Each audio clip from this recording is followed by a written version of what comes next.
Vale, Joel, vámonos para el escenario. Vamos para el escenario. Ajá. Vamos para allá. No, pero es verdad, Joel, no, que es para allá. Es Hombre, para allá. pero yo ya sé por dónde se va para el escenario. Bueno, pero, Joel, mira, es que estamos yendo justo al revés. Bueno, no pasa nada, damos la vuelta, subimos por ahí, no hay problema. Yo tengo muy claro por dónde se va. Tranquilo, hombre. No, Eso sí. me dice a mí. Ya lo veo, ya, pero...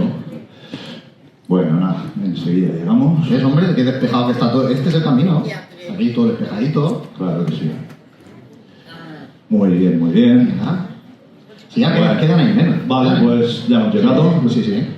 No, pero, oye, Joel, ¿Qué? ¿Qué te pasa? espera, es que el escenario está aquí, es que estamos yendo dando la vuelta. Pero que llevo yo aquí la tirada de años, que yo sé Vale, dónde va. para un segundo. Para un segundo. Mira hacia arriba. El escenario está aquí. Déjate guiar un segundo. Sube por ahí y mejor así vamos, ¿vale? Vale. Adelante.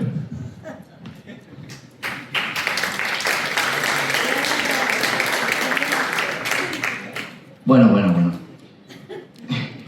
El Maps es maravilloso, ¿eh? Pero ¿alguien se acuerda de los tiempos antes del Maps? Cuando tenías que buscarte tú por dónde llegar a los sitios. ¿Quién se acuerda del mapa? Yo me acuerdo del de Cepsa, además que... Yo era un renacuajo, pero yo era el que miraba el mapa. Y aquí no le ha pasado, yo me imagino que pasa con tu padre, con tu madre, con quien sea el que conduzca normalmente. A mí me pasaba con mi padre. Mi padre, él tenía muy claro por dónde ir a los sitios, pero lo de pedir indicaciones no se da muy bien. Entonces, había veces que se le despistaba alguna cosa y él iba muy convencido de a dónde iba, pero realmente no tenía ni idea. Y el orgullo ahí le impedía el escuchar indicaciones. Estaba mi madre al lado. ¿Te quieres parar, cariño? ¿Te quieres parar? Pregúntale a aquel señor que tiene pinta de llevar aquí más tiempo que las puertas. Pero no. Y mi padre iba convencido, pero convencido, ¿eh? De dónde iba y bien tozudo, hasta que en algún momento mi madre decía: a ver, párate aquí, ya. ¿No te das cuenta que llevamos 50 kilómetros sin saber a dónde vamos? Que íbamos a la montaña y aquí hay una playa. Y a veces hace falta que te paren, que te den un poco una colleja y te digan: pero no te estás dando cuenta de para dónde vas. No te estás dando cuenta que el escenario está para aquí y estás caminando para allá. No te estás dando cuenta que aquí hay una escalera y tú te estás yendo por la salida de emergencia.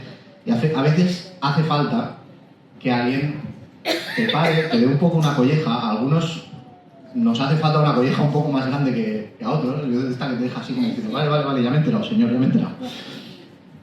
Y hoy Efraín nos va a hablar de otro personaje que también tenía muy claro por dónde iba, pero al que el Señor le tuvo que dar una colleja que le dejó marca. Buenos días, hermanos, Dios les bendiga. Pues sí, así como nos comentaba Joel, hubo un personaje en la Biblia del cual vamos a hablar esta mañana, al que el Señor tuvo que llamarle la atención. Yo creo que más que darle una colleja, es como llamarle la atención. Y es verdaderamente importante porque realmente cuando Dios nos llama la atención, no nos las llama porque sí, porque nada más le apetece, sino que detrás de todo eso siempre hay un propósito.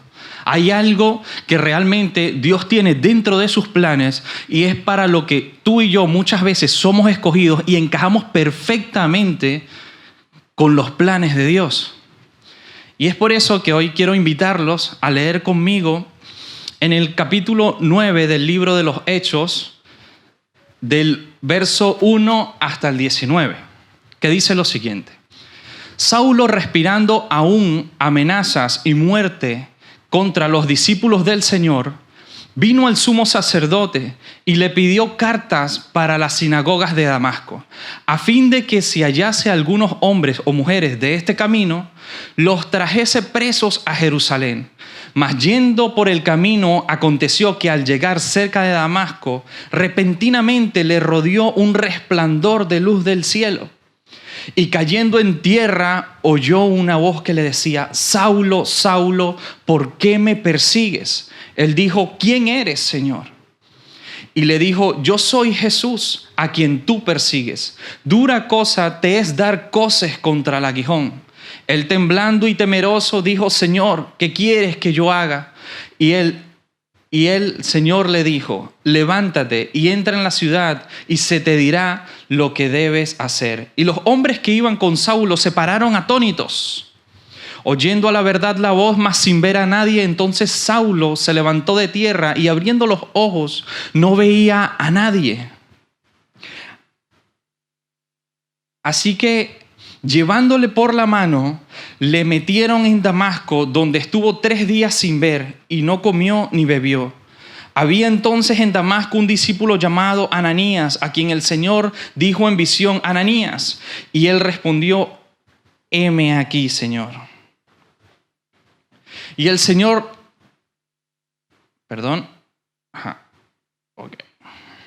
Y el Señor le dijo, levántate y ve a la calle que se llama derecha y busca en casa de Judas a uno llamado Saulo de Tarso, porque he aquí él ora. Y ha visto en visión a un varón llamado Ananías que entra y le pone las manos encima para que recobre la vista. Entonces Ananías respondió, Señor, he oído de muchos acerca de este hombre. ¿Cuántos males ha hecho a tus santos en Jerusalén? Y aún aquí tiene autoridad de los principales sacerdotes para prender a todos los que invocan tu nombre. Y el Señor le dijo, ve, instrumento escogido me es este, para llevar mi nombre en presencia de los gentiles y de reyes y de los hijos de Israel. Porque yo le mostraré cuánto le es necesario padecer por mi nombre. Fue entonces Ananías y entró en la casa y poniendo sobre él las manos, dijo, hermano Saulo, el Señor Jesús, que se te apareció en el camino por donde venías, me ha enviado para que recibas la vista y seas lleno del Espíritu Santo. Y al momento le cayeron de los ojos como escamas y recibió al instante la vista y levantándose fue bautizado. Y habiendo tomado aliento, recobró fuerzas y estuvo Saulo por algunos días con los discípulos que estaban en Damasco. Quiero hacer un pequeño paréntesis aquí para orar por esta palabra. Padre, te damos gracias, Señor, por tu palabra. Te damos gracias por este privilegio que nos has permitido, Señor, de escucharla, de tenerla con nosotros, Señor. Te suplicamos, Padre, que a través de tu palabra puedas tú, Señor, traer ese aprendizaje a nuestras vidas, Señor, y puedas ser tú, Señor, quien guíe nuestros pensamientos, Padre. Que tu Espíritu Santo, Señor, sea el que hable a nuestras vidas, Padre, en el nombre de Jesús. Amén y amén. Una de las cosas al investigar acerca de esta palabra, que de paso me encanta mucho porque a mí me encanta mucho la forma en cómo muchas veces Jesús interactúa con nosotros. A pesar de que muchas veces tampoco lo tomamos mucho en cuenta porque vivimos tan distraídos con el afán de día a día que realmente muchas veces ignoramos estas pequeñas señales que nos da Dios. Pero cuando es un trato así tan directo, me encanta muchísimo porque Dios hace cosas en nuestras vidas que sencillamente nos cambian por completo. Y para entender un poco más acerca del contexto de esta historia y de por qué empieza con un Saulo que aún respira amenazas de muerte, quiero que me acompañen a verlo un poco más adelante. Y la primera pregunta que me planteaba era, ¿quién era Saulo? Y la cosa es que Saulo era un joven hebreo, descendiente de la tribu de Benjamín.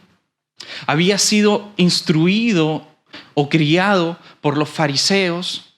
Fue instruido por un rabino del cual recibió una preparación teológica, filosófica y jurídica, por lo cual lo hacía un experto de la ley. Lo hacía tal experto que cuando él aparece por primera vez en el libro de Hechos, en el capítulo 7, versículo 58, dice que después de apedrear a Esteban, colocaron a sus pies las ropas de él. Es decir, que le habían entregado a él como mérito de lo que había acontecido con Esteban, sus ropas se las habían puesto a sus pies.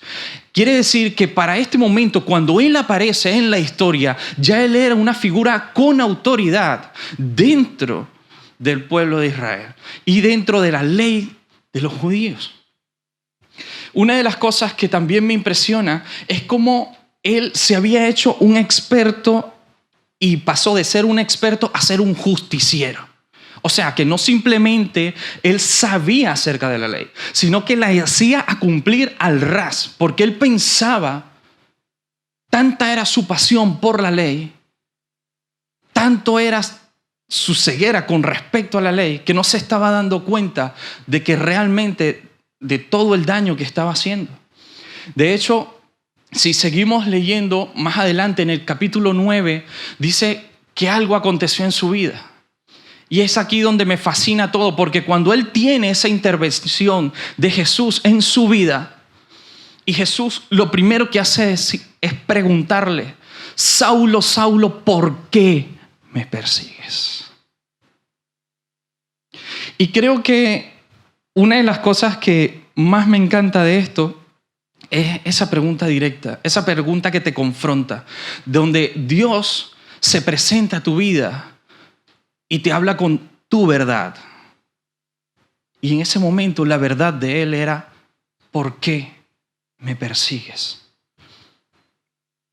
Y cuando investigamos en el libro de Hechos, en el capítulo 8, ¿vale? Para entrar un poquito más en el tema, Saulo era esa figura autoritaria, aquel defensor de la ley, y entraba casa por casa y arrastraba a todos y los echaba a la cárcel. Entonces, pidiendo esa autoridad para ir a Damasco a hacer lo mismo, algo sucedió en su camino. Y cuando se encuentra con Jesús, que le dice, ¿por qué me persigues?, él no tiene palabras para responder. Y más adelante Jesús le dice una frase que me impacta aún más. Y es que dura cosa te es dar coces contra el aguijón. Y no sé si alguna vez se han planteado a qué se refiere realmente Jesús cuando le decide decirle esto. Pero ¿a qué se refiere con la frase dura cosa te es dar cosas contra el aguijón? Pues hoy yo he preparado una imagen más o menos para intentar explicar qué sucedía. Sucede que en la antigüedad, para arar la tierra, las personas del campo utilizaban 2 bueyes que llevaban un yugo y tenían una extensión de otro palo que iba en la parte de abajo y iba arando la tierra. Iba arando la tierra. Pero detrás de él venía una persona quien era que dirigía a los bueyes y llevaba en su mano un pequeño palo con una punta bastante afilada, la cual le servía para 2 cosas. Número 1, para que el animal nunca echara para atrás. Y número 2, para que jamás se desviara del camino. Entonces, cuando Jesús decide decirle a él, dura cosa te es dar coces contra el aguijón, se refiere al momento en que la bestia, es decir, el animal en ese momento se resistía y trataba de dar una patada hacia atrás para que le quitaran el aguijón de encima, para quitar eso que le obligaba a seguir adelante y que le obligaba a no irse para los lados. Sin embargo, cuando Jesús se lo dice a él, se lo dice como dura cosa te es dar cosas contra el aguijón. O sea, qué duro debe ser para ti aceptar mi verdad. Aceptar que no has estado peleando la batalla del lado correcto. Aceptar que mi palabra se está propagando por todo Jerusalén, por toda Judea, y que tú no lo puedes detener. Porque mi palabra, la palabra de Dios, era una verdad irreversible, irrefutable, pero sobre todo sobrenatural. Y cuando se encuentra con él y le dice esto, es algo increíblemente, me imagino que en ese momento él no tuvo ni siquiera ningún argumento más que decir lo que dice: Señor, ¿qué quieres que haga? ¿Qué quieres que haga? Porque no tengo argumentos para estar buscándote ni persiguiéndote. Porque cuando perseguía a la iglesia, estaba persiguiendo a Jesús. Cuando había milagros, había sanidad, estaba persiguiendo a Jesús. Cuando había gozo en aquel pueblo, dice en el versículo 8, en el verso del 4 al 9, dice que el pueblo estaba unánime escuchando acerca del evangelio de Jesús y los cojos eran sanados y los Y las personas tenían gozo en su corazón y eran libertadas. Aquellos presos que estaban presos por los demonios. Habían cadenas que se rompían en ellos. Y eso era lo que Pablo estaba persiguiendo. Pero no se estaba dando cuenta que por ser justiciero de la ley, realmente había perdido el propósito del por qué se habían instaurado esas leyes. Mas, sin embargo, una de las cosas importantes que me lleva es qué importancia tiene estar del lado correcto. Qué importancia tiene verdaderamente pelear la batalla del lado correcto. Y no sé si alguna vez te has hallado perdido. Te has hallado desorientado.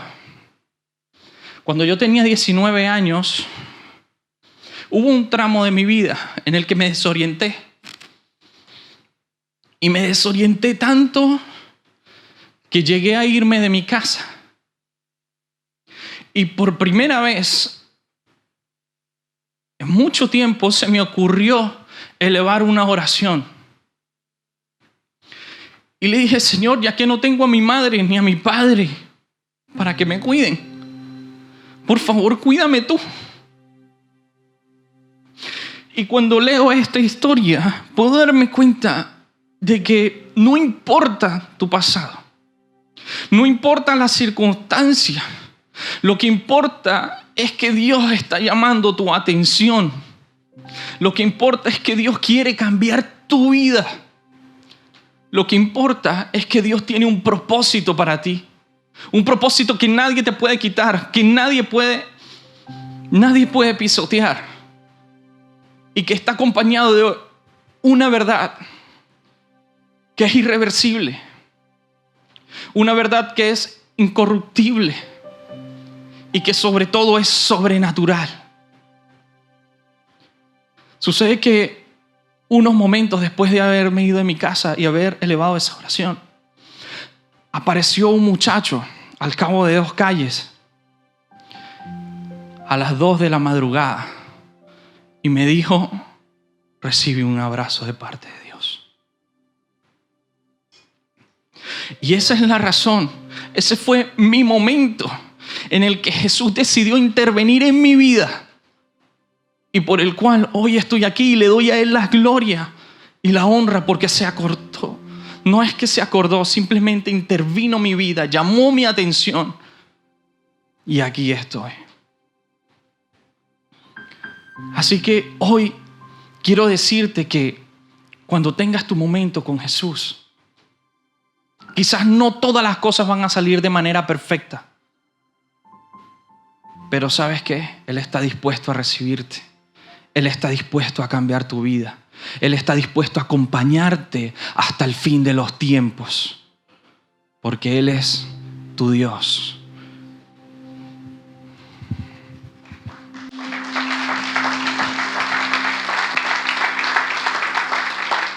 Buenos días a todos. Me gustaría leer otra vez el versículo 18 y 19 que dice: y al momento le cayeron de los ojos como escamas y recibió al instante la vista y levantándose fue bautizado. Y habiendo tomado alimento, recobró fuerzas y estuvo Saulo por algunos días con los discípulos que estaban en Damasco. Bueno, Saulo aquí tuvo un encuentro con Jesús, ¿no? Yendo a Damasco persiguiendo a los creyentes, tuvo un encuentro con Jesús. Y este encuentro transformó totalmente su vida, ¿no? Antes él perseguía, después pasó a andar con los discípulos de Jesús. Antes perseguía a los discípulos de Jesús y pasó a caminar con ellos. Y a mí me llama mucho la atención, antes de que pasara eso, que Jesús dice antes que Jesús le hirió los ojos, ¿no? Y él no pudo ver nada. Y después cuando el profeta le fue a tocar y le cayeron esas escamas, yo creo que hubo algo mucho más espiritual que físico, ¿no? Que solo escamas. Yo creo que el Señor le abrió los ojos y él vio lo que estaba haciendo y pasó a andar al lado correcto, ¿no? Él se dio cuenta que la religión está muy buena, pero la religión no muda nuestra vida. Tú puedes ir a la iglesia a hacer todo como manda el figurino, ¿no? Como dicen. Pero esto no te va a cambiar tu vida. Te vas a tener una vida bien o hay, pero no te va a cambiar. Lo que cambia de verdad nuestra vida es este encuentro con Jesús, con la verdad, como tuvo Saulo, como tuvo Efraín, seguramente Joel, y yo creo que muchos de nosotros. Yo hace años tuve un encuentro con Jesús que me cambió por completo la vida. Yo estaba muy perdida y quería un cambio, pero no era capaz, no tenía ni la fuerza ni nada disponible en este momento y tenía un vicio que me estaba matando mucho. Y un día yo hice una oración y dije, Jesús, ayúdame, ayúdame. Y ese encuentro pasó, no me voy a olvidar nunca, después de ese día pasó que Él me dio la fuerza día a día para vencer este vicio. Y transformó por completo mi vida. Me dio un nuevo propósito como lo hizo con Saulo. De perseguir a los cristianos pasó a caminar con ellos. Y cada día es así. Cada encuentro cada día que vas a su encuentro en tu lugar secreto y buscas esa intimidad con Jesús, Él se presenta de una manera nueva. Y cada día algo nuevo Él transforma en tu vida. Entonces, yo quería preguntar si todos habéis tenido un encuentro con Jesús. Si alguien aquí no ha tenido un encuentro con Jesús, me gustaría llamar a Susana para orar por la iglesia y para orar. Si tú no has estado en la iglesia o no has tenido ningún encuentro, quieres tener algo que realmente te cambie, o estás luchando con algo y dices, Señor, no puedo, que realmente te desafío a orar, a pedir que Él te encuentre, porque Él te encuentra y Él quiere encontrarte. Entonces, y si tú has tenido y has dejado por algún motivo que tu relación se enfriara con Él, a mí me ha pasado muchas veces, porque tenemos, como dijo Efraín, tenemos muchas distracciones y a veces de la rutina y todo, vamos como de bajón. Vamos a orar para que el Señor renueve este encuentro y que nos transforme la vida cada día. Amén. Pues allí donde estés, cierra tus ojos y preséntate delante de Dios. Y papá, entregamos hoy nuestra vida. A los que ya te conocemos, pedimos una renovación espiritual. Abre tú nuestros ojos. Sé tú el centro de nuestra vida. Que tengamos una continuidad, una relación constante que va a hacer que nuestra vida cambie y la de nuestro alrededor también, papá. En esta mañana pedimos especialmente por esa persona que está ahí y todavía no ha conocido a nuestro Dios, a ese Dios tan espectacular, tan sobrenatural, que es capaz de olvidar nuestro pasado y cada día hacerlo nuevo. Entregamos su vida. Toca tú su corazón igual que hiciste con Saulo, con esa gracia irresistible. Que reconozca quién eres, que reconozcamos quiénes somos en ti. Toca también nuestra vida, aquellos que siempre estamos a tu lado, pero muchas veces no te seguimos. Queremos coger nuestra vida, nuestro rumbo, cuando sabemos por dónde caminar. Entregamos este tiempo, esta palabra que hemos recibido de ti. Entregamos la vida de Joel, Efraín y Merily. Úsalos y que continúen siendo de bendición para todos. Entregamos este tiempo en tus manos y a tu iglesia esta mañana. Amén.